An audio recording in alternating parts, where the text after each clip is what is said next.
Hey, welcome to GothCast. I am Dr.Sanders, and today I'm talking about probably a very popular album, probably the most beloved album to most of you, and that is Bauhaus's Burning from the Inside. Oh, I found it on vinyl finally. Look at how beautiful it is.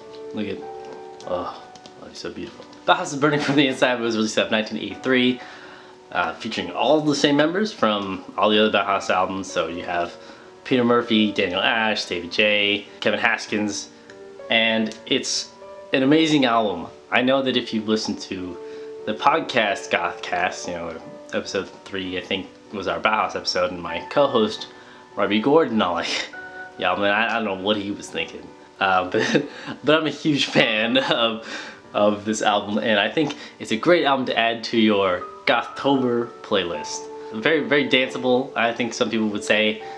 Of course, it has one of Bauhaus's most played songs at clubs and kind of the goth anthem, She's in Parties. I know tons of my friends who prefer the goth subculture and are women really, really love this song.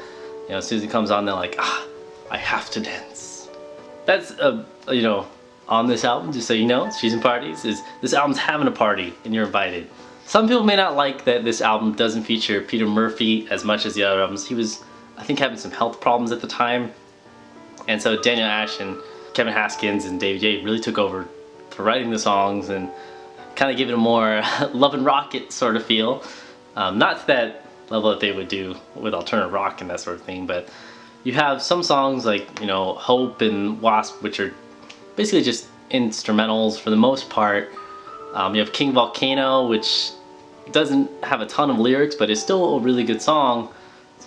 So there's a little bit of disparity in it. Even Who Killed Mr. Moonlight, it doesn't really have the same sort of feeling or sound as, their previous albums, but that's not a bad thing. I think that this album kind of expanded a little bit more on their pop sensibilities and catchiness, and finding riffs that were kind of more pushed to the forefront, a little bit catchier than some of the other albums.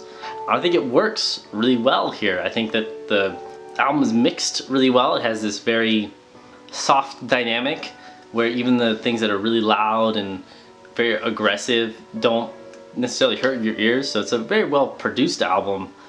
I just know that some people have a big problem with the fact that Peter Murphy wasn't as involved on this album as, some of the other things that they had done. This would be the last album that they did until 2008's Go Away White, and I don't like that album at all. So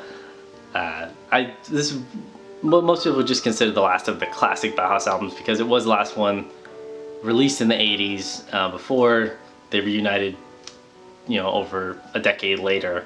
And it has this really spooky gothic feeling to it. And I know it's not In the Flat Field. In the Flat Field is a very much more abrasive album. Mask is too. Mask has sort of this kind of classic rock, almost like funk influence sort of sound on some of the tracks. Sky's Gone Out is almost uniquely its own thing. I mean, it has influences of reggae and ballads and acoustic guitars and all that stuff.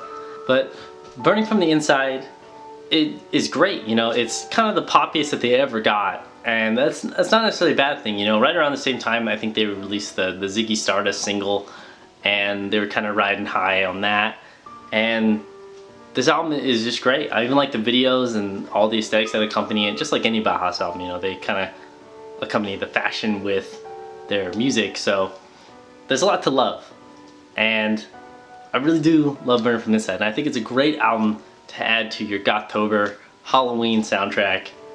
And I hope you've enjoyed this review and me just gushing about Burning from the Inside for a few minutes. And Robbie Gore is totally wrong if he thinks that, like he's gonna come in here and he's gonna bash. What are you doing? You hit me off the camera. Robbie Gore's wrong. Robbie Gore's wrong. So I hope you like this video. You can like, comment, and subscribe. And just stay spooky.